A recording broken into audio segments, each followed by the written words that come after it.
for Bring Your Own Lunch. Personal stories about the business with my daddy, Dave T. Kenning. All right, come on in, have a seat, welcome. This is the Bring Your Own Lunch podcast at bringyourownlunch.com, the magic of iTunes, the majesty of Stitcher, and however you found your way to download this podcast, I thank you. As you heard at the top, my name is Dave T. Koenig. I'm an actor, writer, director, producer, comedian. I am full of roast beef and homemade mac and cheese. And of course, I'm the host of the podcast you're listening to right now. BYOL is the hashtag we use if you want to reach out on social media, because that's always fun. Facebook.com/bringyourownlunch. You can follow us on Twitter at BYOL Podcast. You can connect with us on Instagram at Bring Your Own Lunch. And of course, we have our own website, bringyourownlunch.com, where you can find out all the information about the guests on the show, past, present, and future, presumably. And you can send me a personal email, Dave at bringyourownlunch.com, because I always love to connect with people, because you never know what's going to happen to the people you connect with today. You never know where they will end up, or what they will end up doing, or what they will get themselves involved with. And that sort of is the theme of this week's podcast. My guest this week is my friend Candice Holdorf. Now, Candice and I met 7 years ago, something like that. We both did a play in New York City called Keeping Abreast, and it was a very meaningful play. It was a play that was about breast cancer, and as I'm sure you have somebody in your life who is a woman, breast cancer is a really important subject to always keep at the forefront, and remember that it's a big killer of women, and it also affects men, of course. But be part of a show that has a greater meaning was very interesting to me, and it was a great cast. There was some really awesome people involved. It's one of those cases where I don't want to name one necessarily without mentioning everybody, because everybody in the cast was really, really good, and I've kept in touch with a large number of them. It was directed by Rebecca Trent, who many may know in New York as the owner and operator of The Creek and the Cave. Now, at the time, that was a restaurant and bar that featured live music, and people would go there to just hang out. But Rebecca had this idea in her head that she was going to turn this little theater space that she had adjacent to the bar area and restaurant area into a comedy venue. This was before any of that happened, that we were doing this project, Keeping Abreast. But I thought it was really a great idea, and at the time, this place is in Long Island City, and it didn't really have much going on in the area at the time, especially for comedy. It was all still very Manhattan-based. Some of it had gone to Brooklyn, but for the most part, everything was happening in Manhattan. And then once Rebecca decided to sink her teeth into the idea of making that a comedy venue, it's taken off, and it is one of the most vibrant and vital comedy venues in all of New York City right now. In fact, it was just written up in Playboy. But the play actually starred a pre-famous, not yet her, Amy Schumer, who I think we all could tell was on her way to doing big things, and as it turns out, she was. Very ambitious, a very talented actor. She held that entire thing together, and the rest of the cast kind of floated in and out of her life, her character's life in that play. And I had a couple of scenes with Amy, and they were really good. I really enjoyed it, and Rebecca brought a great cast together, and we all enjoyed it. And one of the cast members of Keeping Abreast that I really thought was amazing was Candice Holdorf.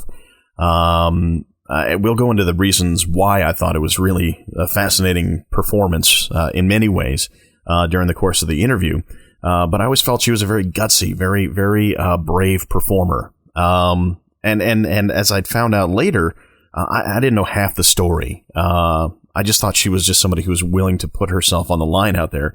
But now I find out, and you'll find out through this interview, that she has had a lot happen to her, and she's gone through a lot, and she's had her battles with, in her case, eating disorder. And the nice thing is, talking to her today, she has resolved a lot of those issues, and she finds herself happier and more productive than she's ever been. And not only is she continuing to act, but for me, this is it's fun, but it's a little unnerving for me because not only is she an actor, she is a writer and a teacher of sexuality and orgasm. Now, if you know anything about me, and if you've listened to this podcast, you know I choose my words fairly carefully.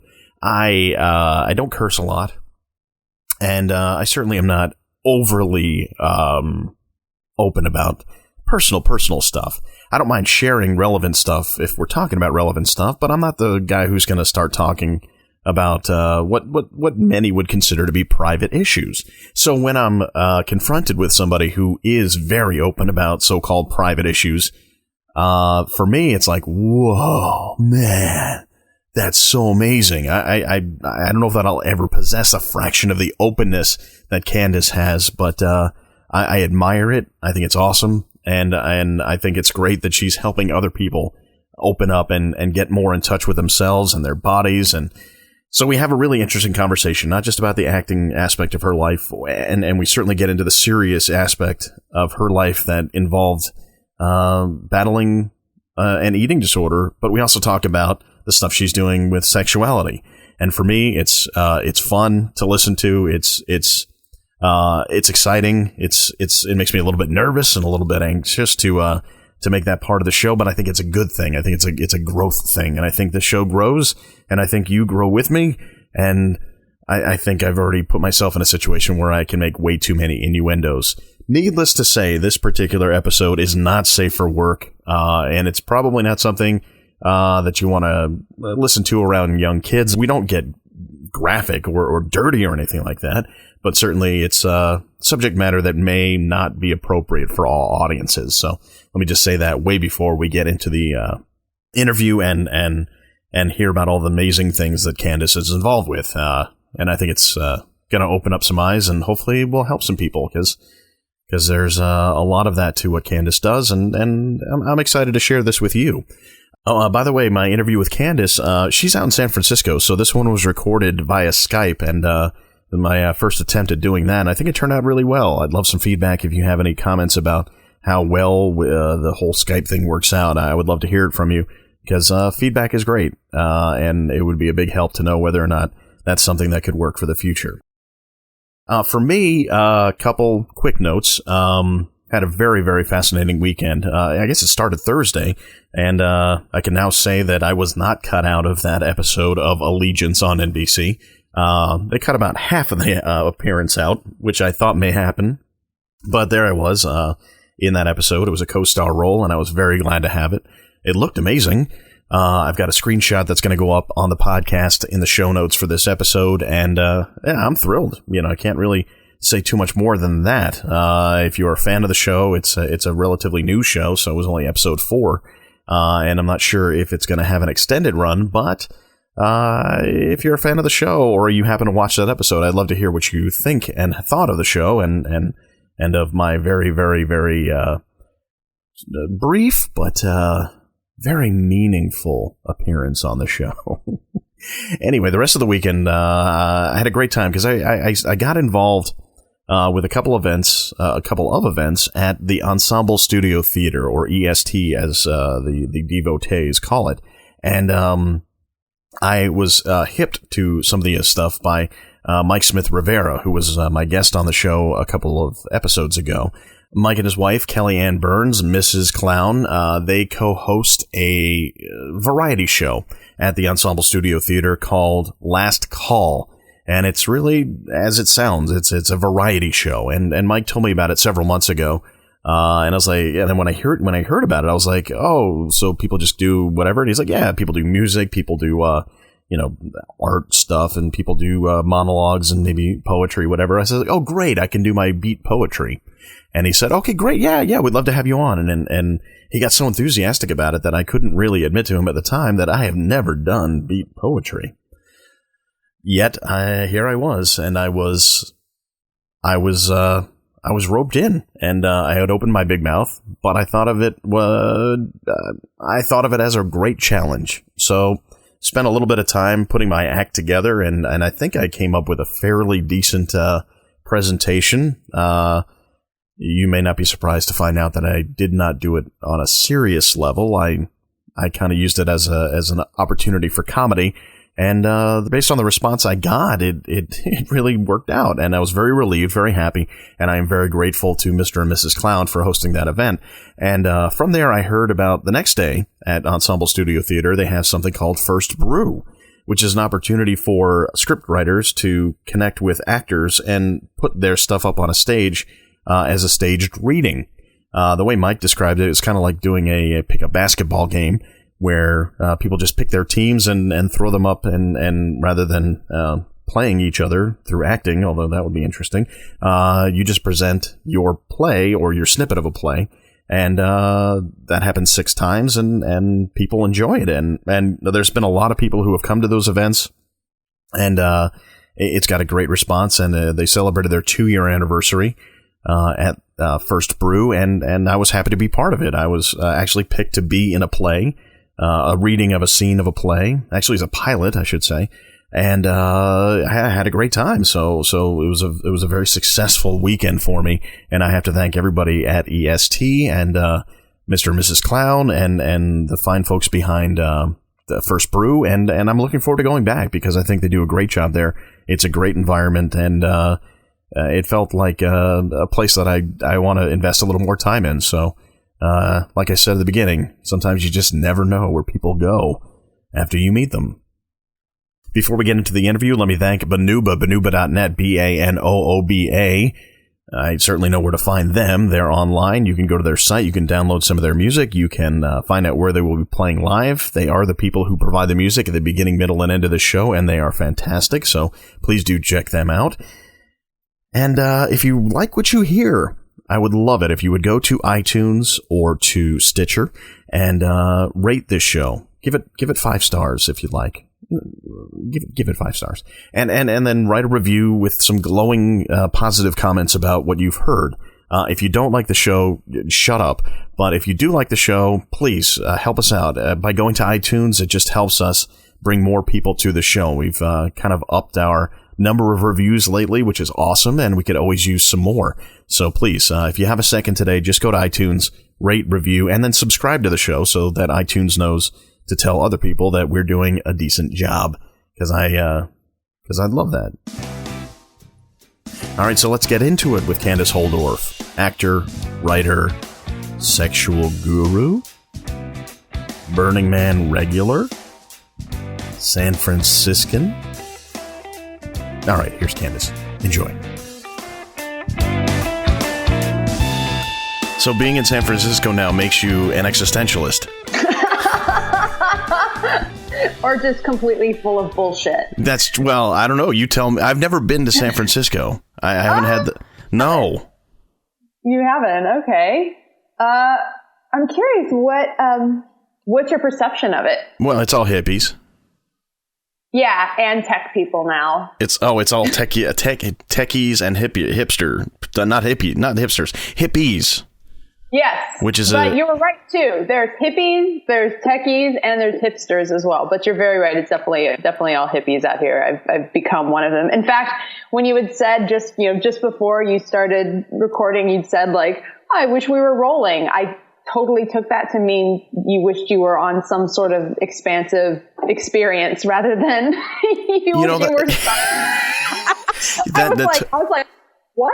And then I was like, oh, that's what happens in San Francisco. Your mind goes straight to that, like hippy dippy expansive experience shit. I think that beautifully sets up the tone of what I expect this conversation to be.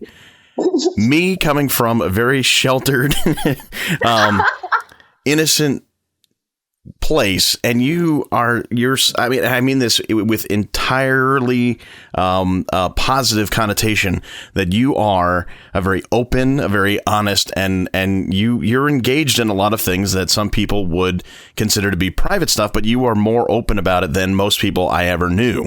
So like I said when we set this thing up, that there's going to be a certain amount of tension, and I can only imagine, and I can only hope that it will be entertaining for people to experience my anguish through the beauty of podcasting.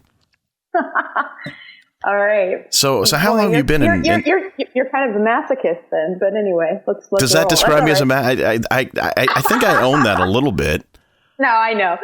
No, I think it's great. Okay. I love it. I'm really excited. I think you're very playful, and I'm excited to see what bubbles up from here. So thank you for having me on. Oh, well, I've known you for a long time now, and I think one of my first memories of you, just to sort of set the tone also, is that you and I were in a play. It was a play about breast cancer. And you played someone who did an art piece where you were, I guess, a partial mastectomy patient. Is that yes? Okay. Yeah.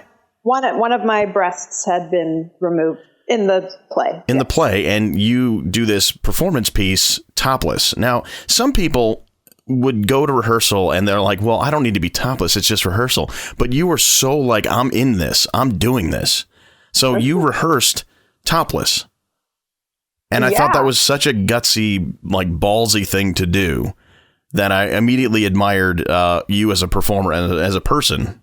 So what about you says, okay, if I'm going to be rehearsing and I'm doing this thing where I'm supposed to be topless, I'm going to do a topless even if it's rehearsal. What about you makes that happen?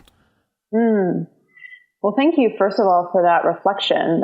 It's interesting. I kind of didn't know that you saw me that way, and I appreciate that. So I just want to acknowledge that. Well, you were topless at the time, so I think maybe they got mixed up in the translation. I know, right? It's like, hi, can I shake your hand? No. Yeah. You're awesome. But to answer your question, the first thing that popped into my mind was, honestly, my first job as an actor is to do justice to the character given to me. And my fear when I first read the piece was, oh God, I don't want to come off as like trying. You gotta go full hog on something like that. Otherwise you're kind of just halfway like, oh, whatever. I'm kind of a cancer patient. I mean, we're talking about cancer. Yeah. Yeah. No, there was a great seriousness to what we were doing. And I think we all kind of bore that responsibility. So what you're saying, I mean, it makes perfect sense. I mean, you can't go halfway and honestly do justice to a serious subject like cancer. I just think the fact that you were willing to expose yourself in so many different ways was to me, a challenge to become a better performer and more open and stuff like that. And I guess like 6 short years later, this podcast is step 2. Yeah. No, I'm just kidding. When I saw that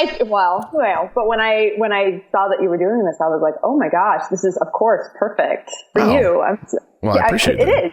Yeah. It's you putting out, because you're so funny. Oh my God. Like every time you post this like wry shit on Facebook, I'm like, oh my God, I wish I could come up with like writing like that or wit like that. It's really I appreciate great. that.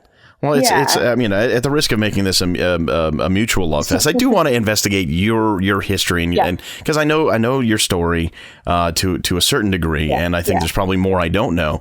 But I think your personal, it's going to sound really frou-frou, but it's like your personal journey is really fascinating, and I think can be really enlightening for a lot of people who go through stuff. So let's start at the beginning. Where did you grow up?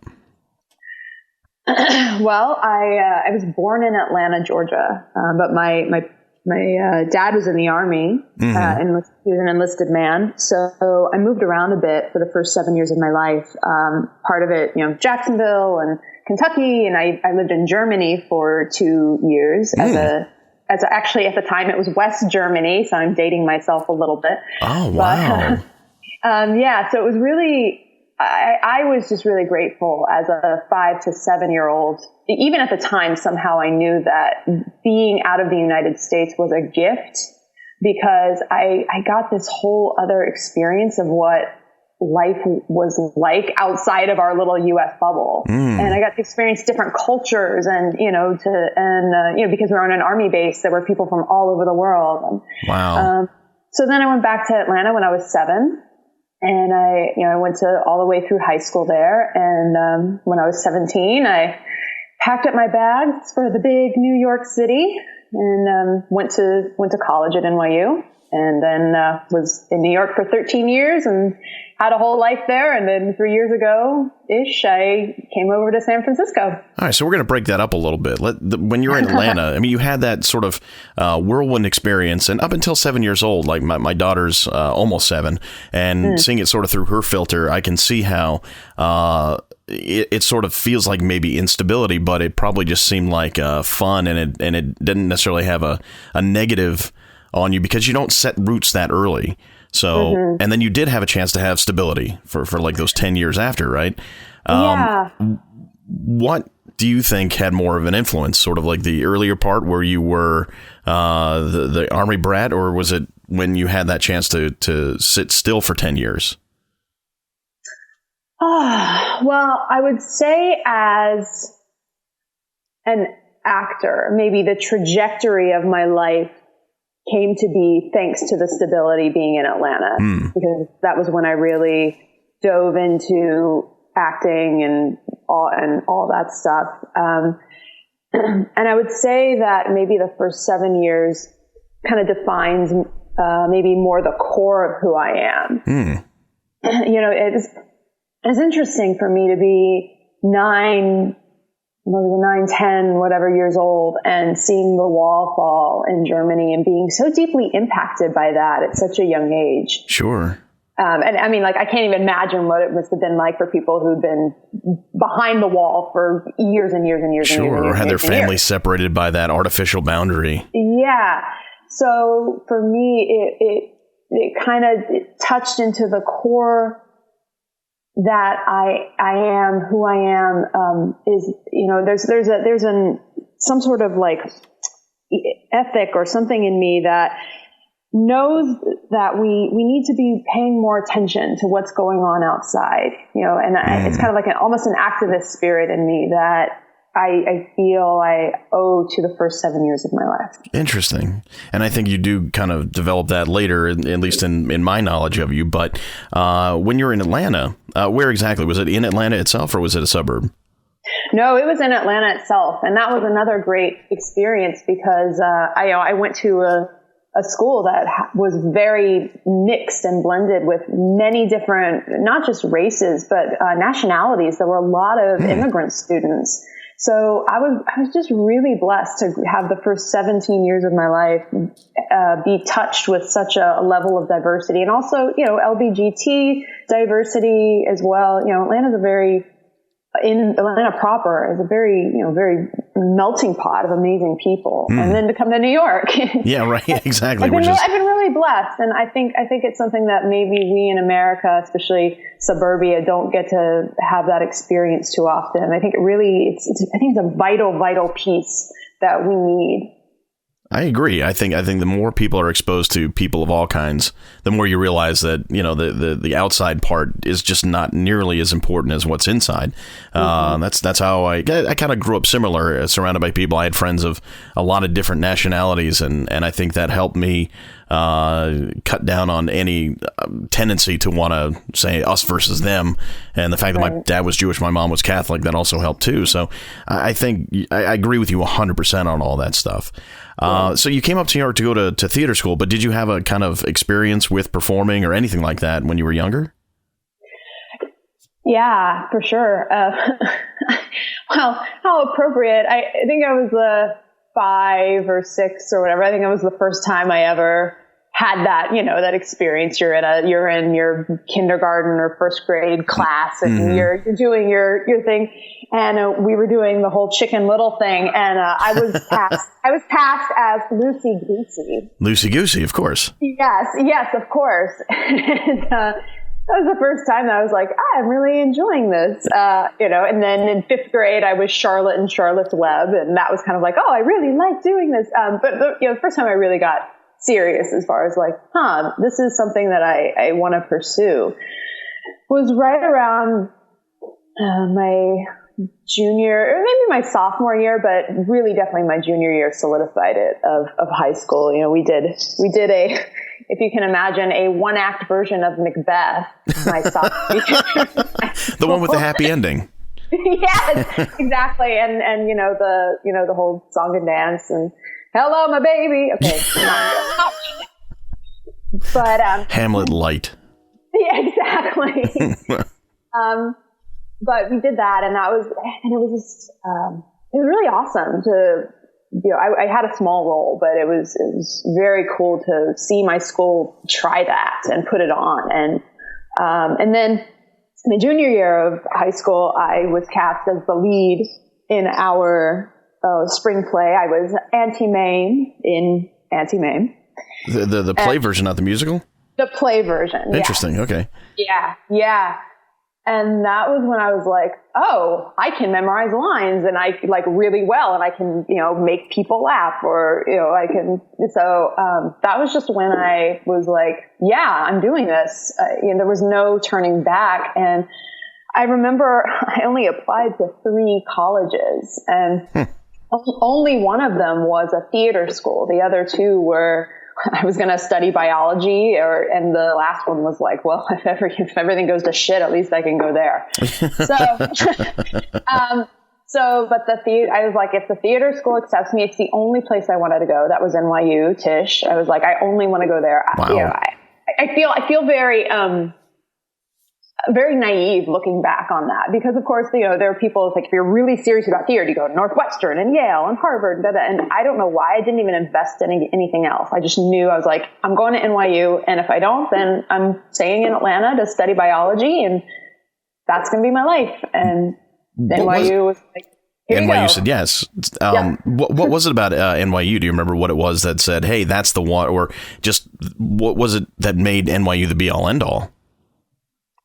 Honestly, because a guy that who was a really great actor the year ahead of me got accepted there, and everyone was like, "Oh my God, he went to NYU!" So I was like, I'm going to do that. And also, it was right in the center of New York. It wasn't even Columbia has a little campusy experience. Mm-hmm. NYU has nothing like that. It's just like, you're on the streets of New York all the time. Exactly. And something about that was just like, fuck yeah, let's do New York. Did you have any experience? I mean, you were kind of a traveler anyway. So being away from your normal roots was probably felt more natural to you than a lot of people who just grew up in one town and stay there until they go away. But had you been exposed to New York at all up to that point? Yeah, I'd been twice. I'd been twice. And then after I got accepted, I went up one more time to just kind of like experience it. But yeah, I went there. My grandmother used to live in New Jersey for a few years when I was like 9 or 10, and I would spend my summers with her. So I would go up to Jersey, and she, her son still lives there. My uncle still lives on the Upper East Side. And I remember one time he pulled out his Goldwing motorcycle and he took me around New York City on the back of his Goldwing as a 10-year-old. Wow. It was pretty rad. That's a pretty cool experience. Yeah. And then when I was 16, we went up for our school like spring break trip, and that was when I saw my first Broadway shows. The first show I ever saw was Whoopi Goldberg in A Funny Thing Happened on the Way to the Forum. Oh wow, that's unique. Yeah, well, I saw that, and then I also saw the singer Callus, but I saw Dixie Carter in it, and I just was like, oh my God, this is acting. This is it. This is the thing, man. I saw Chicago. Like, we saw like 4 Broadway shows, and Chicago, like the original revival, whatever. Mm-hmm. But, Bebe Neuwirth. And I was just blown away. And that was my junior year. And I think that also just was like solidified the fact that, well, this is where it's happening. So I got to go to school here. That's, you took a fairly prescribed route to get into acting. But I think those exposures you have early on are so important to the process.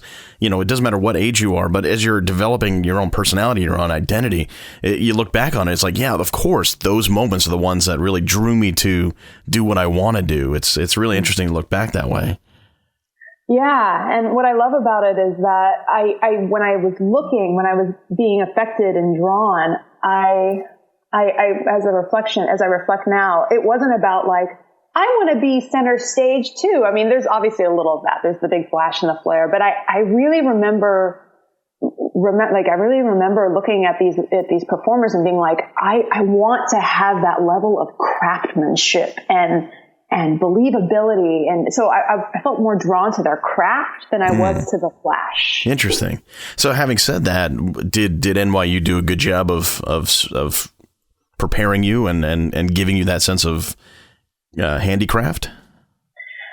I think NYU did a good job of giving me some craft and some tools to work with. I went for 3 years. I actually graduated a year early because I wanted to get out and just start working as soon as possible. How'd you manage that? Isn't it? I mean, because you must have put in extra time. Well, I only took one summer school class, but I had a lot of credits from AP courses when I was in high school. Yeah, I did quite well in several classes and several tests there. And so I just was like, great, well, this calculus and this history and this English covers all that. So, and I only took one summer school course on film, and everything else was done. So, wow, good for you. Now, you said you went up there at 17. Did you graduate high school early, or were you just like a late birthday? Oh, it's just kind of a late birthday. My birthday is September 7th. So basically like a week and a half before I turned 18 was when I moved. So it wasn't like you finished early and you went to college a year early. It was just that you finished college early. Yeah. What other experiences can you remember from NYU, or was it just like, theater? Well, it's definitely all theater. And I recall actually the one class that there's like a class that most people have to take, and everyone hates it. Hates these. They're called MAP classes, and essentially they're the class was writing workshop, and that was the first year or so you have to take these kind of required NYU classes. I have no idea if it's the same way or not, but I remember everyone being like, "Oh, we have to do the writing workshop," blah, blah, blah. And I loved that class. I was just like, wow, it really was an opportunity for me to write, which I'm sure we'll probably talk about later. But it was really my first time. I mean, I had kind of written stuff when I was like, I'm a teenager and my heart is broken. Here's my broken-hearted poetry, But it was my first time to really turn a critical eye towards towards philosophers and things like that. So I just remember really enjoying, I think that was a really informative experience, actually, as a performer. I'm sure you agree. As a performer, it's not just like, well, I'm getting on stage now and doing, it's like you got to understand humanity and human history. And absolutely. I think not only that, just understanding what goes into the other side of the production process is really good too. What it takes to write a good story or how to craft a sentence, just to appreciate what everybody else is doing while you're up there, hogging up the spotlight. Right. Well, if you can recognize incredible language, then you as an actor will only, through your craft, enhance that and inform that.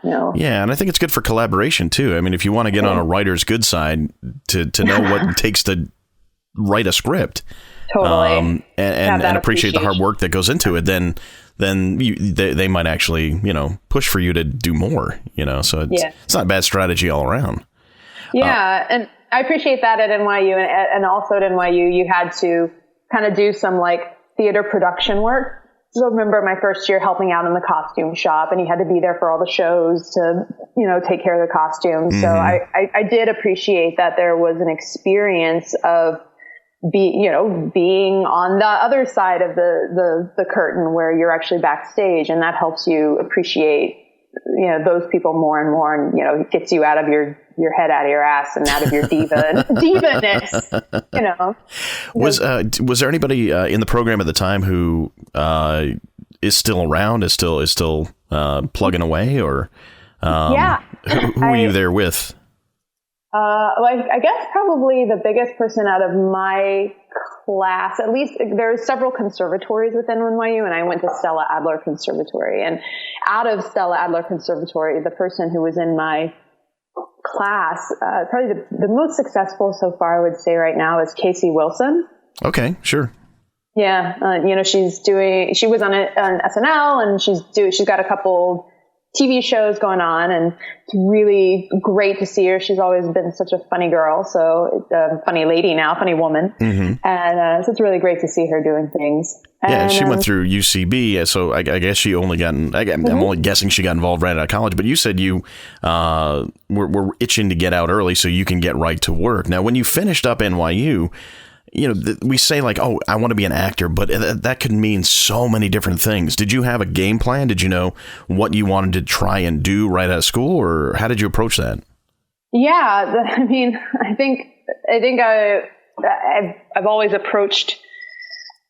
I've always been kind of like I'm gonna do it myself kind of person, which is good in some ways, and also can to a fault can be a fault. But I so relate to that, by the way. Totally. Oh my God, yeah. I was just having a conversation about that last night, where it's like, I can be really, really stubborn. Mm-hmm. And so how did you resolve that, or how did you continue on like that? Yeah. So the first thing that I did was I don't know if, I'm sure many people who are in New York remember Manhattan Theater Source. Mm-hmm. And it was just for people who might not know, how would you describe Manhattan Theater Source to people? Well, it's just it's a little theater on 8th Street. It's pretty accessible. It's a place for people. I know that they have, like play readings and stuff, and then they have like little festivals. It's just a great place to come, and like somehow you'll find an entry point to workshop your work or try some stuff out, or put something up. And so when I investigated them, someone had mentioned it to me. In fact, it might have even been Casey, now that I'm thinking about it. Someone was like, Manhattan Theater Source, that's a good place to look at when you're first starting out. And they had a series called the Flop Nights series. And the Flop Nights series meant you could use their facility for free. They would just take the box office, but you didn't have to pay to use it, which is great. And you could put on a show for 3 nights on a Sunday, Monday, Tuesday, which are, the flop nights, the nights that, most theaters are dark. Mm-hmm. And so I submitted an application saying, this is the play that I want to do. And I cast 3 of my friends at the time who we just finished school, or some of them were just finishing up. And then we got a director who we met through one of my castmates, and we put on a show. And that was my first experience, was producing and, applying for and getting this space and showcasing ourselves. Did you always have sort of that, entrepreneurial spirit to you? Because I know it applies to now, but even back then it sounds like you were like, hey, I'm just going to do it. Like you said, you're going to do it your own way. Did you always have that sort of mindset of, hey, I'm going to do this? Yeah, it's, I can immediately recall in our high school, we had, probably our most famous graduate from my high school was Alfred Urey, who wrote Driving Miss Daisy and Parade. And we, as my high school drama teacher and English teacher and some of the students, we all were like, let's update this theater, because we have an awesome theater, brewing here, theater group. And so we raised a bunch of money to, like, I don't know, might have been like 50 plus grand or whatever, to actually refurbish the entire theater, and to get new lights, and to basically update the whole thing. And that was, in high school. That was me being a part of, I always love that feeling of being a part of something greater. And maybe that's why I love plays and films too, because it's, it's not just you in a vacuum. It's like, all right, I'm a part of this bigger thing. But then it was great to help raise money. And then Alfred Urey actually came to our school when we blessed it or inaugurated it or opened it. And I got to perform a scene from Driving Miss Daisy for him. Wow. And it was pretty awesome. So yeah, I've always kind of had this like, all right, if I make a decision, we're going to do it, and who's on board? Well, it sounds well that when we get into what you're doing, some of the stuff you're doing now, that's going to seem even funnier. Okay. So you had that one experience at Manhattan Theater Source. Mm-hmm. What other kind of stuff were you getting involved with out of school? Well, I'd say probably, my biggest project, and well, there's two, but one of my biggest, and that I'm really proud of because it's continuing today, was I was one of the co-founders of one of 7 who co-founded Flux Theater Ensemble, which is an off Broadway or independent theater group that produces just gorgeous work. And that started around 2005 when I actually helped stage manage my friend August Schulenberg, one of his plays at Theater for the New City. And he and the director and me and a couple of the people were all like, wow, this gelled together really. Let's continue. And then we, started, doing writing retreats once a year. And then we eventually built Flux Theater Ensemble. And I was the marketing director as well as a performer in several of the shows, up until 2010, when I started to kind of step away from performing a little bit, to kind of, go through my own internal process, which we can get into in a bit. So there was that. And then in 2007, at the 2007 New York Fringe Festival, I co-wrote and co-produced with 7 other really awesome women a play based on mine and my castmates' experiences with eating disorders, which I had had for 7 years of my life. I had a very severe eating disorder, and several of these women did as well. And we performed that at the 2007 Fringe, and we performed it at a couple colleges, and even now to this day, colleges can still perform our play if they want. And every once in a while, maybe once every couple of years, I'll get a little check or something as part of my payment. Yeah, like a payment because some college put on our show. So that's really sweet. So those are the 2 things I'm most proud of as far as acting wise that I was very entrepreneurial about. Yeah, absolutely. Well, you touched on, I figure now maybe, we can start talking a little more seriously about the reason you stepped away from acting, and you can feel free to share or not share however much you want of this stuff. I just happen to know you tend to be a little more open again than a lot of people I know. But what was happening? It's already on the internet anyway, so. So I guess there's no harm in asking. What was going on for you at that time? Because you were sort of on a trajectory, and you could tell me better than I could tell you that you were on a specific trajectory, and that it seemed from my perspective that you just really went through this big sort of upheaval internally. So what was going on professionally, and then at the same time, what was going on personally? Right.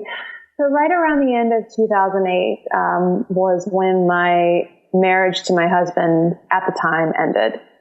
And at that time, I had already been anorexic for 7 years. I was like towing the 100-pound line or whatever. And it was really it was really painful. That was happening for me personally. And it was the biggest things. And I basically, he's an awesome human being, so it's not anything like to do with him, but it had to end. And within 3 days, I had moved all of my stuff into the basement of a Brooklyn church. And for 6 weeks, I bounced around a bunch of different people's houses. And this was, during December and January. So basically all of the holidays and the New Year, I was like homeless and crying. And I was crying every day. I think I binge watched the entire Sex and the City series in like 2 days. Wow. So there was that. And at the same time, I was also really confronting my eating disorder, because I was like, this has ruined my life. This is, I gotta get healthy. I have to get healthy. Otherwise, everything that's important to me, which at the time was centered around my career, is gone. It's not going to exist, And at the time, I had just finished, Flux Theater Ensemble had just finished a trilogy, which I starred in one of the plays in that. And in the year following, as I was confronting my eating disorder and getting healthier-ish, or at least like getting into my brain, I did 3 plays and I starred in an independent film and I was writing like crazy. So at the same time, while my life was in upheaval, I was really professionally and creatively fertile. And I've never dealt with an eating disorder, and so all my questions come out of ignorance more than anything else. When you and I were working together on that play that we were talking about, you and I talked about nutrition, and I looked at you, and from the outside, it seemed like you just were worried about eating healthy. So I didn't personally have any concept as to whether or not you were going through anything in terms of an eating disorder. It just seemed like you were eating more healthy than I was by any standard whatsoever. So what did what form did your eating disorder take? As somebody who doesn't really, I know what they teach you in school, but for you personally, what was it like? Well, it was like a full-time job because,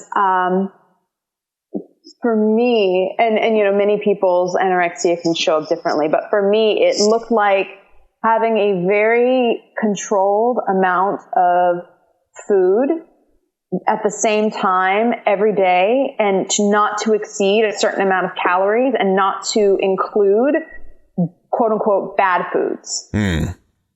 So it was like a restrictive process. There was all this stuff around how, when, what, why, if I worked out really hard that day, maybe I could have a square of dark chocolate, all this stuff around and all this planning my life around, well, will I be near somewhere where I can have my food or not have my food, or I can't eat at that restaurant because, the only thing I can have is, like lemon water, all this stuff. And it was just, but at the same time, so that's like how the food showed up. But what was really going on was this deep, and we can segue into this later, was this deep fear of my eroticism, of my erotic animal, of my out of control, involuntary, orgasmic, pleasure filled, fuck me now animal.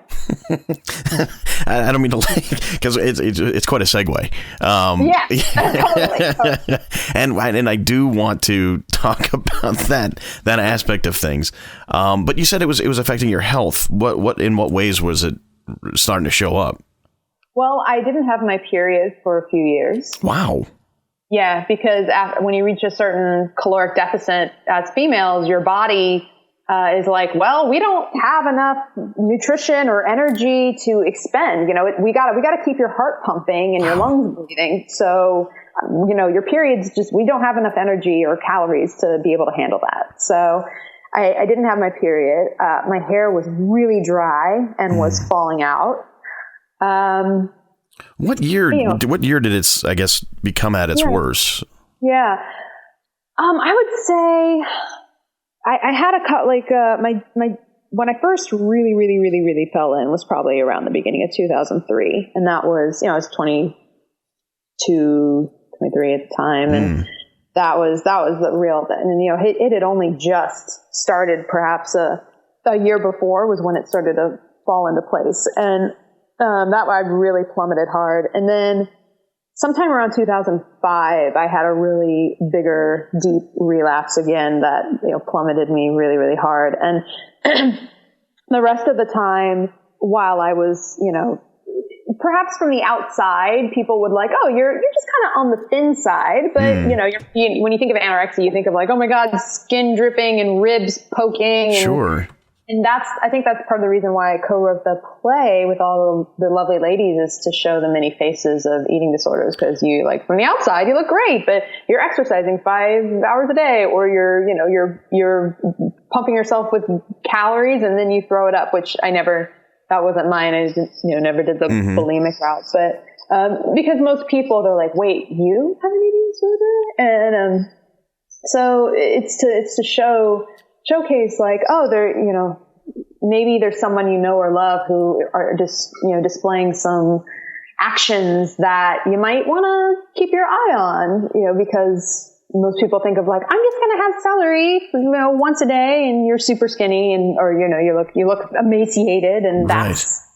But it's not. I'm trying to remember what year you and I worked together, and what year was that play? It might have been like 2007-ish. Sounds about right. And that's what I would guess. Again, it's like, from my perspective, not knowing enough to know you and whether or not you were being healthy with yourself, you just seemed like somebody who was taking care of herself, who was watching what she ate. But how many calories were you eating a day? What were you limiting yourself to? There's a funny thing in the eating disorder world that we prefer not to name calories and pounds and stuff like that. Okay. Because actually it can be, if someone listening to this with an eating disorder can actually be triggered if they're like, oh my God, she's only eating that much. Well, I'm going to eat less. Oh, okay. Yeah. I don't want to do that, obviously. Totally. It's totally fine. But just letting you know that, let's just say it was an amount that most people would be like, oh, are you trying to diet? Like, are you on a crazy, like, rapid diet? Like, why would you only be having that? So it was kind of around there. Like, I was continuously trying to lose weight. Like, that was my brain. It was like, you have to lose more. You have to lose more. You have to lose more. So that was going on for me. Right. So, all right. So you decided to tackle two major things. You had your health issue, and then you also had your relationship issue. Yet at the same time, you seem to have sort of exploded artistically. How do those go hand in hand? Because a lot of times, when you go through a tough thing emotionally, mentally, physically, whatever, it takes you away from your work. But it seems like yours maybe pushed you towards work. Am I guessing right?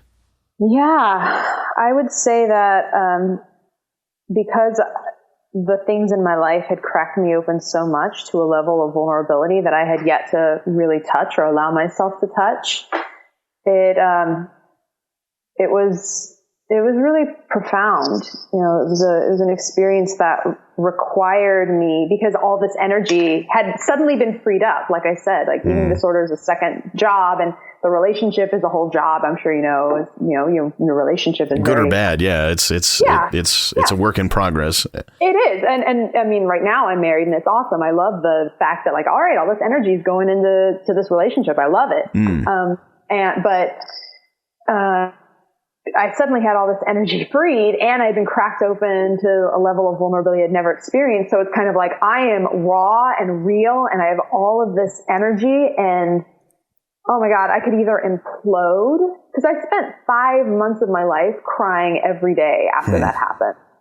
But I knew in my heart that, like, this is the process we have to go through. Like, I would teach my yoga class, because I was teaching yoga at the time. I taught my yoga class. I'd keep it together for an hour and a half.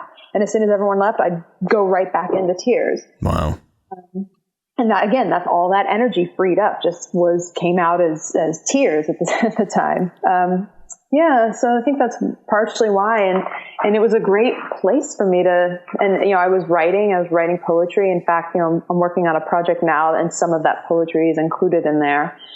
And it just really, it's like, I think it was the only way I knew how to deal with the level of stuff coming out that I hadn't faced in my life. Why do you figure you didn't face it prior to that? Have you thought about that since? Yeah, I think probably the biggest thing that comes to my mind is because it was the only way I knew how to survive. If I were to actually feel the magnitude of the pain, the grief, the fear, of who I am and what I was, and the stuff that happens in childhood, but actually allow myself to feel that any earlier, I don't know that I could have handled it. I might have gone insane, or but it was, and anorexia is a great way, and any eating disorder and any addiction, quite frankly, is a great way to numb yourself. But I saw it as a survival tactic. It's like, this is the only way I know how to get through my life, because the pain of feeling all that crap from before is going to overwhelm me, until finally the pain, I think it's Anais Nin says, like, the pain, I'm going to mangle this quote, but it's like the pain of living as a tight bud became worse than the pain of actually blossoming. So like the pain of the anorexia finally overtook, or became greater than the pain of actually hiding from myself. And that's when that switch happened. And then everything that was no longer serving me fell away. And then the dam broke and you just started pouring out. Yes. So part of that was, you mentioned the film you did. That was an affirmative act. Is that the one? Yep. Tell me about that project, because I know a little bit about it, but I don't know a heck of a lot. But all I know is that it was, I mean, it's a powerful subject, and you put yourself into it in a very unique way. So what was that project about? Yeah. So the project was a film based on, gay marriage is still an issue. But it was, I played a woman, a lesbian woman, who decided to dress as a man and live as a man in order to marry her partner and to adopt a child together, because my partner and I wanted to have a family, but, for all the crazy ass reasons, we couldn't, because we were two women, and adopting as a gay couple is not as easy. And so, I took on the role of, I'm going to live as a man so I can have these things. And then, but it's really just the very beginning of the story. And, quickly into the film, she is discovered for who she is. And basically she's arrested because she lied. She lied on her legally and she's been lying for these past few years, and she's arrested for lying and perhaps even child endangerment and, all this stuff. And so the film travels through her journey and really also her lawyer's journey. It looks at the lawyer a lot on cause he's kind of like, whatever, two lesbians, who cares? And, and then it's through working with them that he's like, actually, this is bullshit. And, we need to stand up against this and make gay marriage illegal. And, so that was basically. What kind of response did you get from that one? Well, the film was a great challenge for me. We only shot days, and I definitely got a lot of like, wow, you really put yourself out there. You really like a lot of people were like, I didn't even recognize you at first.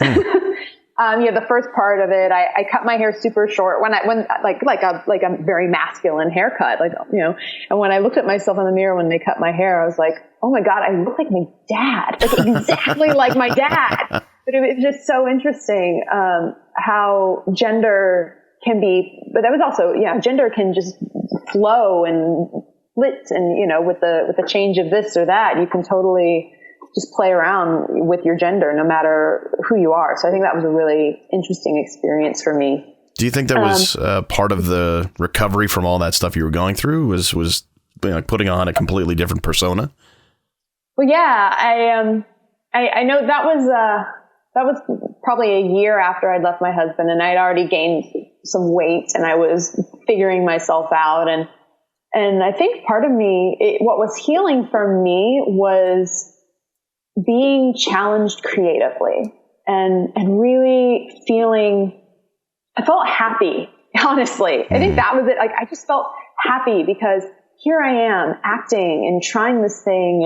And the film had its good parts and it had quite a number of flaws, for better or for worse. But honestly, the only thing I cared about was growing creatively and again, doing justice to these people, these women, this issue, and just doing the best performance that I could. And I think I grew a lot as an artist through that process. And that's what mattered most to me. Well, I guess that brings us to the transition to some of the stuff you're doing now. And you said you had to rediscover yourself and you kind of hinted at it earlier, although hinting is probably putting it lightly. So, how did you get into doing what you're doing now? in terms of coaching other people to discover themselves? Yeah. Well, it was right around the time that I was doing the film. It was around 2010. And by that point, it was January 2010. And by that point, I had already spent the past year, 2009, that year right after I left my husband. It was my year of fear. And basically I made a fear list, and everything that was on my fear list I was going to do, because deep in my heart, I knew what was on the other side of my fear was my desire. Yeah. What was on this list? I mean, I think you put a blog post about this at one point, so I don't know if it seems like you've kind of let that out, but what was on your list? Yeah. Well, it ranged from, going to Grimaldi's to eat like as much pizza as I wanted to going to Burning Man, to traveling through Europe by myself, to visiting my dad, who I hadn't seen in some time, so it was really all these things, because I just wanted to know myself on the other side of all this restrictive crap and all this fear, and to just confront it head on. Why were you afraid of Burning Man? I wasn't afraid of Burning Man. It was more like, I had only heard about it peripherally. Now it's so mainstream. Everything's on the freaking Simpsons. But back at the time, it was like, oh my God, there's this like magical place. I only knew one person when I went to Burning Man in 2009 for the first time.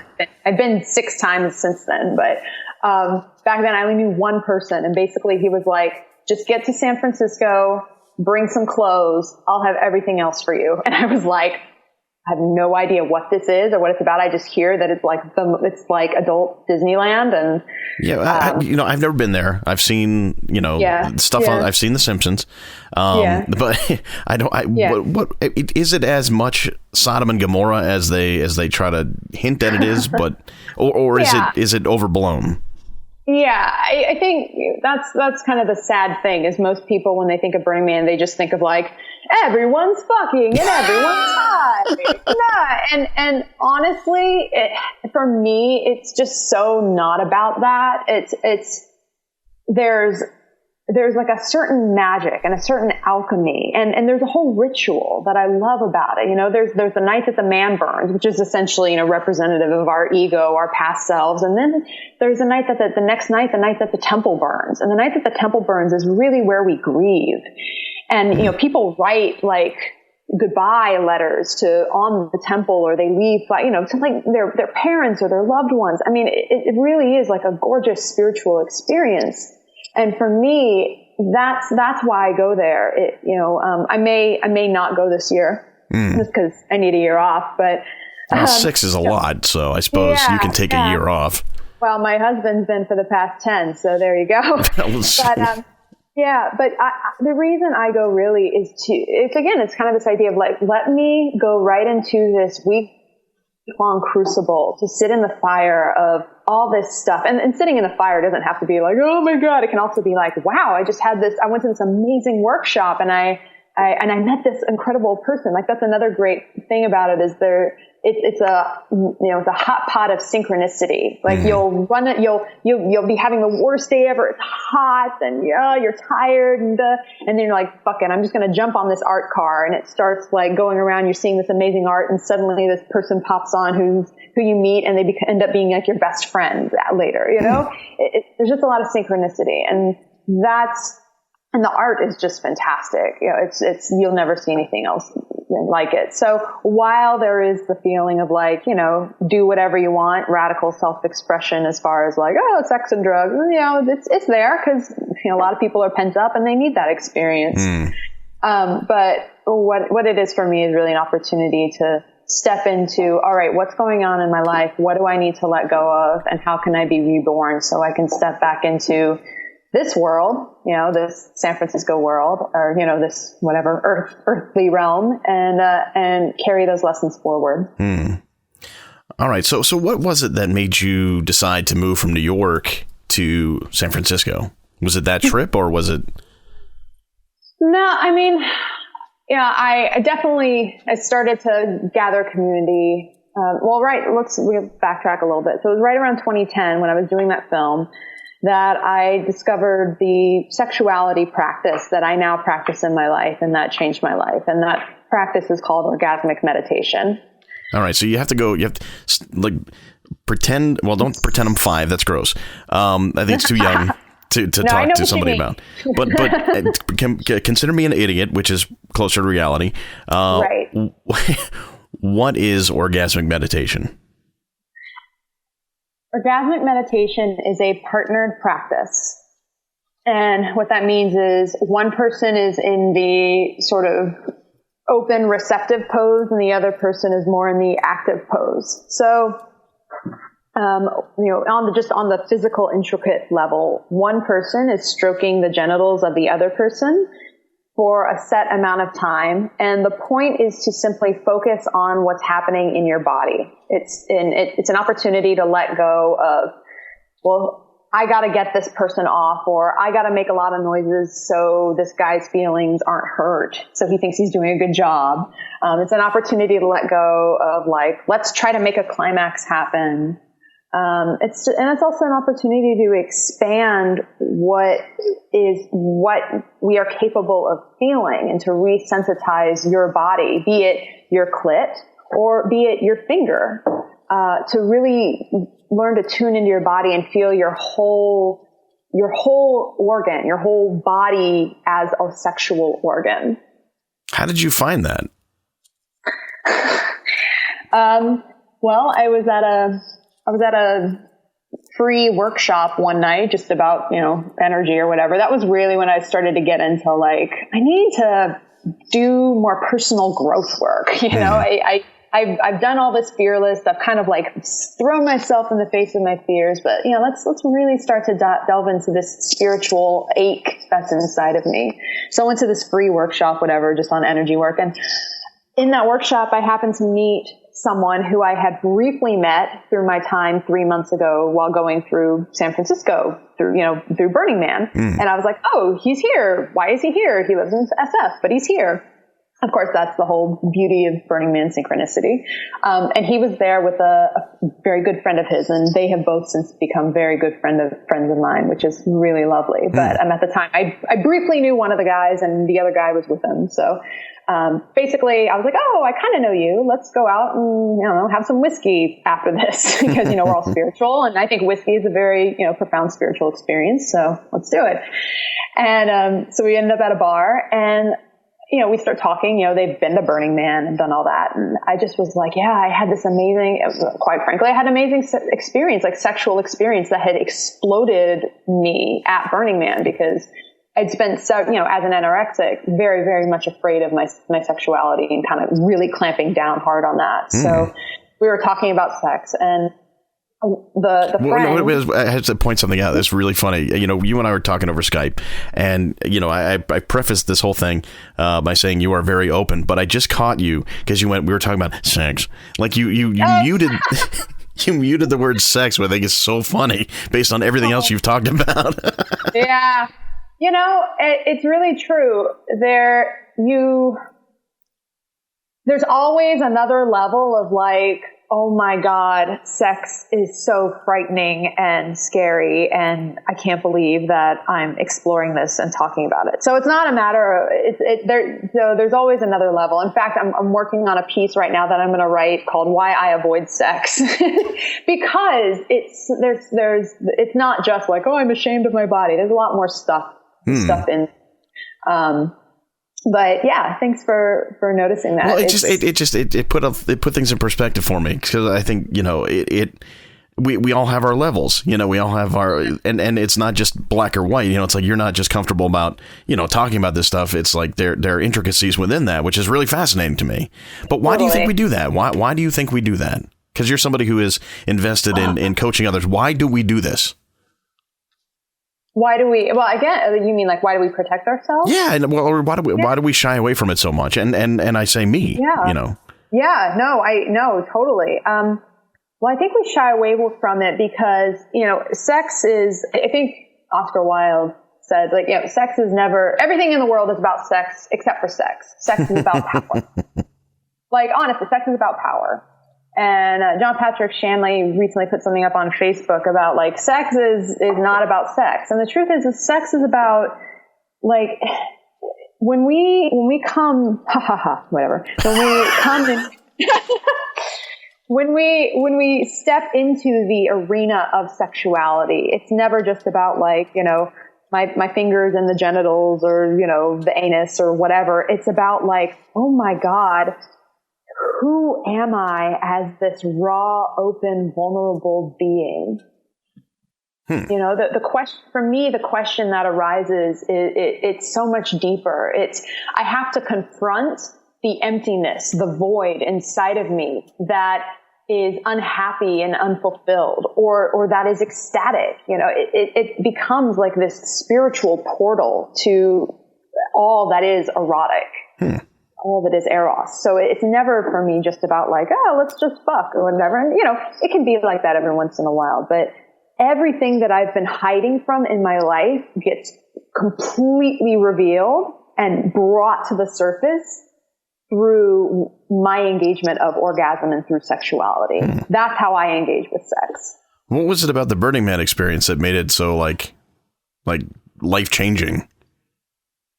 Because I had never allowed myself to just fully unleash in that way with someone forever.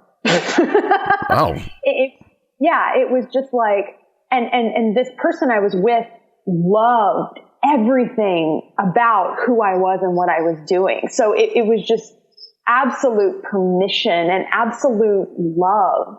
You know, we think of love as like, well, we have to be in love, and to be in love, that means you and I have to be, you know, on the trajectory of being married together forever. And I don't subscribe to that. I actually think you can have a one night stand that is full of love and power and potency and admiration for who you are as just a spiritual human being and who I am. And then you can step away at the end and just hug each other and say, thank you so much for that experience, and move on. And that's what it was for me. So you were at this bar, you were talking about church, and and that led you to this orgasmic meditation thing. Yeah, one of the guy, basically the friend of the guy that I knew was like, we were talking about sex. He's like, well, you know, I used to live in a community in San Francisco, and every day we would wake up and stroke the women to the edge of orgasm, and my whole body just went thunk, like dropped down into the earth, and I just knew whatever that is, I need it, and I need to follow it all the way through to the end of the journey. That's some pickup line, man. Yeah. And, you know, and he's an awesome guy, and I'm so glad. And he's in my life just as a beautiful, he's actually, like one of my husband's best friends. So it's been a beautiful journey, this whole, you know, web that's been woven through this. And you obviously did take to it pretty well, because now you're teaching other people to do it. Yeah. How did that develop so fast? Well, it seems fast, maybe because I was doing other stuff while you were doing that. Within 2 days, I was just online looking for something, and I was just like, I wanna see what's happening in New York. You know, it was a year out of my marriage, so I was definitely like, all right. And I'd gone to Burning Man, so I'm like, all right, I'm ready to like get back into things outside of just acting, and like, you know, let's that was it. I was like, I want to explore people, I want to explore my spirituality. And 2 days later, I went online and I found something happening in New York like that day, sponsored by this organization that teaches this practice. And I was like, oh my, it's a sign. Like, it just randomly, I wasn't looking. I was like, that's that group that this guy mentioned. I need to go. So I went, and it was a 4-hour workshop it was a 4-hour silent workshop, which was awesome. Like the facilitators would speak, but the participants couldn't, because we had to learn how to communicate through our energy. It was awesome. And this was about that orgasmic meditation? Medication. If only there were. I know, right? Well, there is. It's called stroking your genitals. But anyway, It was related to it. There was no nudity. They're very clean and clear about that. Like, you're not going to step into a random workshop where all of a sudden people are naked. There's a lot of, but it was related to that because when we're in an orgasmic state with someone, and I'm sure a lot of people can relate to this when they've had an incredible sexual experience, you're communicating non-verbally. There's just this back and forth, this like a circuit of energy, this circuit of give and take that occurs when you're with someone in that state. And it was a way to practice that level of energetic intimacy and connection without taking your clothes off, which I think is way more the foundation and more about what's most important to me, what I've been teaching. It's so not about like, genitals are great. I love genitals. And I love mine. I feel very blessed that, I have a relationship with my genitals, but, I'm sorry. It's awesome. You can laugh. I love it. I guess it's such a clinical term, but you're talking about this in this loving, San Franciscan way that it crashes in my head. Totally. Well, it just reminds me of like in Fanny Flagg's Fried Green Tomatoes, and she's trying to like get in touch with her body, and she's like, "All right, everyone, now pull down your panties and let's straddle your mirrors." And like and Kathy Bates is looking at everyone like, "I am not putting the mirror under my pussy right now." And ladies, like it's just it's great. We can laugh about it, and I love it. I love that we have this kind of relationship with our sexuality and with our bodies. It's just wonderful to play with. So, well, I mean, I do think it's a hugely positive thing, and I think we do tend to demonize too much of it, and in fact any of it is probably really much more counterproductive than people want it to be, because I think there are varying reasons to do it for people, and I don't see many very good reasons to demonize anything sexually, but I think growing up in the environment we grew up in, it's sometimes hard to break those tendencies. How do you get someone to break those tendencies? Well, first of all, I honor those tendencies. The first thing I do is I look at it and I'm like, all right, I start from perfection. And I think that's what One Taste and what the other schools, One Taste was born out of that's the school that I went to, but okay. There are other schools around it. Lafayette Morehouse essentially was kind of like the grandmother or grandfather of this theory, this work. And, but the belief is that we start with perfection. We look at, all right, who you are, what's happening with you in your life, where are you, what are the tendencies that you're doing, or what are the beliefs that you hold, and we honor them. We look at them, we say, oh, that's what you believe, interesting, just tell me more about what it's like having that belief or that relationship. So and I'll just say this, I've stopped working with people individually, and my focus and my goal now is to start to shift more towards doing just kind of bigger workshops and to help through my writing. So I'm less working with people one-on-one, just to be clear about that. But when you do, and you would work with people one-on-one, how would that work? I mean, how does that, like, what would a session be there? So I would work with people one-on-one, just to basically coaching. So there's no nudity when I was working with people. It's more, like I said, it's more about breaking down the stuff, or just looking at the stuff that's in the way of like, oh, you have this belief that because you're a man, you need to subscribe to these characteristics of what it means to be a man. And do you know that belief is actually getting in the way of you getting what you want? Can you see how you trying to accommodate the woman or the man, it could be gay or whatever, but like, do you see how you trying to give your partner what they want or what they think they want without actually honoring what you want or actually listening to them is building up resentment, and that's what's distancing you from connecting with them on an intimate level. Okay, so even though there is a huge part of it that it relates directly to sexuality, it sounds like it's really working on the psychological level as much as anything else. Definitely. I always say people come to me through the lens of sexuality, but it always opens up into every aspect of their life. Does it have you had issues where people are, hyped up for the sexuality part of it and can't get that out of their heads. I mean, it seems like it's possible that someone might go into that going, hey, this ought to be a crazy experience. And then, you end up talking to them for an hour, and I'm sure what you're doing is helping them, but they may not realize it. So have you had that experience? Well, the people that come to me that are like, hey, like, let's get sexy. They're automatically filtered. They're not for me. They're not they're not working. They're not here to actually work with me. And most of the time when they hear that I'm actually not going to get naked, or I'm not going to touch their genitals, or they're not going to touch my genitals, they don't want to work with me. So it's an automatic filter. Well, that's good. The people who have in the past, well, that's good based on good marketing and being clear in my energy and what I want and how I work. But the people that do want to work with me, they've always just been like, yep, I see what you do. I like it. Here's my money.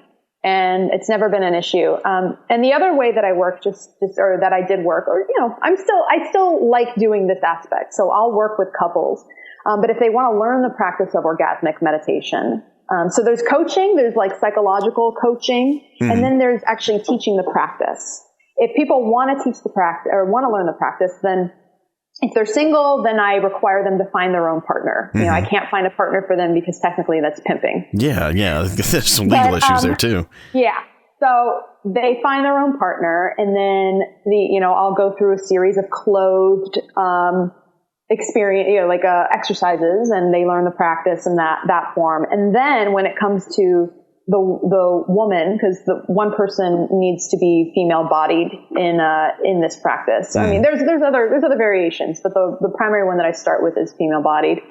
When it comes time for I'll just say, the woman to take off her pants or her skirt or whatever, I say, okay, I can either be in the room with you and I will verbally guide you. I won't touch you or anything, because again, that's a legal thing, but I won't touch you. Or I am happy to leave the room. You can have the experience, and then I'll come back in afterwards and we can discuss what happened. Or we could just not do it today at all, and you can go home and at a later date, and we can just follow up via email. And every time, the people are like, nope, let's just do it here right in front of you, because, I'm a nice person who knows what the fuck she's doing. So, it's great. And, so then I'll watch and I'll verbally guide through the process, and then we'll speak afterwards, and that's it. So how long did it take before that felt like it was a natural thing to do with, having people in the room and you're just kind of watching and talking to them? Was there a hurdle for you? It's funny. If there was a hurdle, it wouldn't be the one you expected, because for whatever reason, like you said, maybe because, based on you knowing me during that Keeping Abreast show, like I've always been just like, let's just put our tits out. If it's time to put our tits out, let's put our tits out. So for me, it wasn't a hurdle around, like, oh my God, there is a vagina. For me, I think it was more a hurdle of ego, because I was so willing to go there, and I could feel a lot, through acting. You learn, you already have a relationship with your animal body through acting. Because I had already developed these, I think I was a little too smart, and then that too smartness would come off as arrogance, or wouldn't actually fully connect me to them and what they needed. I had this idea. And so I had to do a lot of my own personal work to get really humble, and to get clear, and to be like, oh wait, I am not actually in charge here. I mean, I am, but I am, what's in charge is the orgasm that's being created between them and between us. And I need to respect and honor and follow that. And if someone isn't ready to go somewhere, I need to honor and respect that. Some people come in, they're like, come on, just do it. And it's like, people have defenses built up for a very, very specific reason. And you just really have to honor and go stroke by stroke, quite frankly, stroke by stroke towards their opening. And when they're ready, they'll let you know. They'll do it. They'll let you know. And anything else is just violence in my mind. Yeah. Oh, I think I'd probably just be giggling the whole time for at least the first year.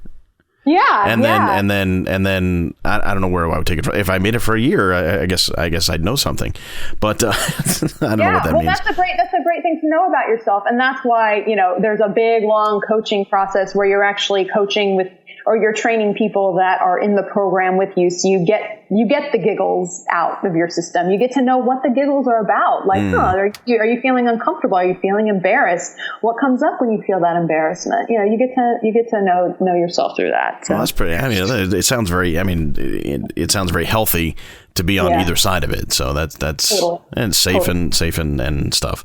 Do you think people, do you think there anybody out there who's abusing that privilege of being in the room, let's say? I'm sure there is. I can't think of anyone. I have to say the organization that I went through, did a pretty good job of you gotta be very clean and clear with your stuff. I think there's a lot of people, I would just warn that there's a lot of people out there who are doing things under the name of Tantra, quote unquote. And, if anyone out there is listening to this program and is interested in connecting with themselves sexually or sexuality, I would just really say, feel yourself. How do you feel in the presence of this person when you're interviewing them? First of all, don't ever just step in and be like, let's get naked. Actually, you need to have a conversation with someone before you step into this process. How do you feel? Do you feel comfortable with them? Does something feel a little off? And if it does, mention it. You can say something feels off here, So, there's a camera in the corner and the red light's on. Right. Yeah. Totally. Yeah. And also, thank God for the internet. There's a way now that you can Google this person's name and, are they reputable? Do they have, do they have, a great website with good things about them? Or is it kind of something kind of off, So I would say proceed with maybe, I don't know, for whatever reason, because this guy mentioned it and he was a friend of a friend. I just knew this is the place I need to go. And when I walked in, the energy felt good and clean in the way that I needed it to be clean, to feel safe to open that way. So it says a lot for repeat business and referrals. Yes. Tell me about your book. So the book I'm working on is called From 6 to 9 and Beyond. And, my point, or my whole, my desire in creating it, is to show the erotic awakening of 6 feminine archetypes. And my desire in showcasing these variations of women through archetypal means is to, first of all, reflect how each of us as women or as human beings has these archetypes within ourselves. So I didn't want to just write a book that was oh, look, that's an interesting journey of someone's sexuality. I wanted to write it in a way that said, oh, look, I see myself in that person and I now feel not alone and maybe even courageous enough to take the first steps on my own erotic journey. And I title it From 6 to 9 and Beyond because, first of all, we hear 69 and we start giggling, and that's fine.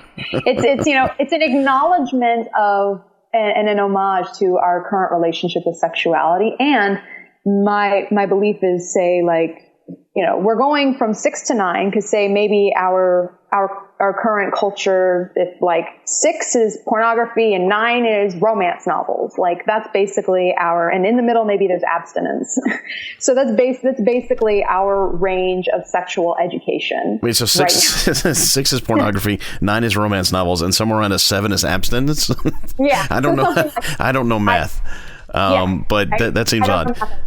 But the point is to say, this is our current range of sexuality, and that's where it is. And it's not to say anything is wrong or to shame it, but it's to say, let's take that and let's build on that. Let's go beyond that and show what else is possible when we talk about sex and when we talk about eros, and which is the root word of erotic. Because eros and the erotic isn't just about, again, genitals bonking. It is about the connection to our deepest fundamental creative impulses as human beings. Eros is present. I'm sure you've watched a performance of someone on stage they are so in the moment, and maybe they're not conventionally attractive, but you are attracted to them. You are like, there is energy, there's buzzing, or you'll watch dancers dance, and there's eros there, there's the erotic, there's you in the moment of creating art. That is eros, and that to me is erotic, and I want to portray that and use sexuality as a gateway into that world. If 6 is pornography and 9 is romance novels and somewhere around 7 is abstinence, what's the goal number, and what does that represent to you? Oh, I love that. There is no goal number, quite honestly. That's my point. Is like we're stuck in logos or logical ways of like goal-oriented sexuality. I banged a hot chick who maybe would be a number 9 on the pickup artist scale. I took her home. I fucked her. I ejaculated. I won the trophy. Like that's kind of how a lot of us believe. And for, and I know I'm talking kind of heteronormatively, like men are going for women, women going for men or whatever. And you can take this in any sort of relationship though. I think we're taught that. That is pretty typical mindset that we're kind of inundated with. Exactly. And women are on the hunt for like, you better be marriage material. You better put a ring on it. Otherwise I'm not giving you the milk, And no one is just connecting to the sexuality or to their erotic animal being for their own pleasure of having a connection to your own animal erotic being. It's always for some goal. And that's the point, is to like, there is no goal, 6 to 9. How about 222? It's well, like, I guess what I meant was more like, what is the beyond? Like, what is beyond those 3 that we talked about? Great. I love that. Beyond is like a deep, deep dive into who you are as a fundamental human being in relationship with all that is life. Well, so that goes way beyond sexuality. Yes. And that's the point. In my book, because the first part of the book is more like essays and theory, which is probably what most people are accustomed to when they read my writing. It's essays and theory, and it's basically breaking down how the erotic and eros has been shoved into sexuality. So we're only allowed, quote unquote, allowed to experience the erotic in the form of the sexual. But what that does is that cuts us off from connecting to the erotic in every aspect of our lives. So it is amazingly vast in what it represents, and just one small little gateway to that, I'm sure, is very helpful for a lot of people, and a gateway they probably don't even know exists. Well, that's why, when we were talking about how I would work with people, they come to me through the lens of sexuality, but what they discover is that this is about them and their relationship to their own divine spirit, creative process, power, whatever that means to you. You're like a benevolent Black Widow. I've never been called that. I love it. I do kill for the benefit of all humanity. Thank you. No, you're welcome. Are you still active in doing performing out there? I am actually. I took a few years off, like I said, to kind of dive into my coaching process, do my own healing, all that kind of stuff. And just this past May, I was like, well, San Francisco has a community going on, so let me jump back into that. And last September, I picked up an agent here, and I've been doing, quite a number of commercial work. And just yesterday, I auditioned for the Theater Bay Area general auditions, where all the Bay Area theaters come, and for 3 days, watch a bunch of people pretend to be other people. Well, it sounds like it's all coming back together. Yeah, and it does. Like the two have really infused each other. The spiritual and the dive into myself, into my own erotic being, and through my writing as well, has certainly informed who I am as a performer. It's made me more vulnerable. It's made me more present. It's made me more grounded. It's made me more receptive. It's made me more humble, quite frankly. Just really like, oh, wow, the profundity of these human beings that I get to portray for this short time right now in this moment. What a blessing. What an honor. Like, let me really do justice and just drop into that. Good for you. Yeah. Thank you. I'm happy for you, everything you're doing and all the things that you've discovered about yourself and how you're putting it all together in new and fun ways. Thank you so much. And I just want to put out there, if anyone wants to learn more about my book or even pre-order it, you can visit the website from 629andbeyond.com. Again, that's from 629andbeyond.com. And it's the numbers 6 and the numbers 9. So it's not written out. It's actual numerical 6 and 9. And so, we'll put up a link on the site in the show notes for this episode. And how else do people keep in touch with you? You have like 6 websites and at least a Twitter or 2. I'll try to keep it brief. No, go ahead. Let them all out there. Well, everyone can find anything they need to know about me on my blog, which is theorgasmiclife.com. And there's links to, again, the book. There's links to my Facebook page. There's links to my Twitter page. My Twitter account is Candice Holdorf. Pretty easy. There's links to that. And then there's a link to my acting page, which is CandiceHoldorf.com. And you can see my resume and my reels. And if you're looking to hire and you're in the Bay Area, or hell, I'll go to LA, I'll go to New York, I go where the work is, You suffer for your art. I do. Well, I thrive. Actually, I thrive for my art. That's what I try to say. I try to get rid of like the suffering artist. I'm like, no, I'm a thriving artist. I thrive for my art. I'm stealing that. Great. Take it. Spread it. I love it. Thanks for doing this. I really appreciate it. Oh, thank you. I really appreciate you taking the time and being just so generous, with me and just being such a beautiful, creating a beautiful space for me to come and kind of let all of myself out. You create a beautiful space for that, and I appreciate it. Wow, I feel really good about it. Thank you. All right, thank you.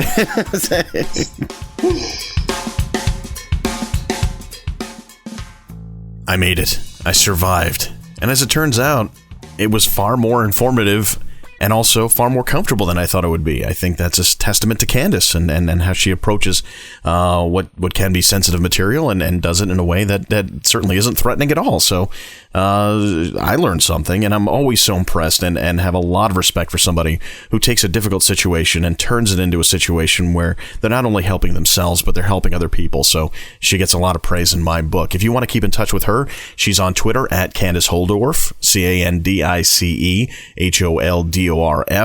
Her website is pretty much the same thing, just CandiceHoldorf.com, same spelling applies. If you want to find out more about her book, go to from629andbeyond.com. That's the number 6 and the number 9, and all these links will be up on the website in the show notes for this episode. And if you want to catch her blog, she's at theorgasmiclife.com. Thanks to Candice for a great conversation. I look forward to hearing more great stuff from you, and keep doing what you do. All right, that about does it for another edition of Bring Your Own Lunch. Glad you can join us. Of course, we got to thank Banuba, banuba.net, BANOOBA. They are the folks that provide the music that you're hearing right now. Go check them out online, download some of their music. Go see them live. They're fantastic live. Just do it. It's worth it. And of course, don't forget to go to our website, bringyourownlunch.com. Find out all the information about not just this show, but all of the previous episodes and the previous guests and all the fun we've had up until now. Because if you're new to it, boy, we've done a lot of stuff, and I don't know where you've been, but catch up, would you? Send me a personal email, Dave at bringyourownlunch.com. Follow us on Twitter at BYOL Podcast. You can like us on Facebook, facebook.com/bringyourownlunch. You can, of course, follow us on Instagram. That's always fun. And please go to iTunes or Stitcher and rate, review, subscribe to this show because we need your help to get the word out there. I think we're doing good stuff. We'll keep doing good stuff. We just need a little bit of help from you to let people know that we're doing good stuff. Does that make sense? I hope it makes sense. I want it to make sense.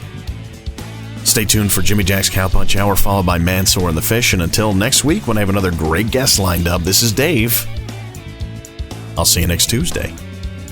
We have to wait another year for more Downton.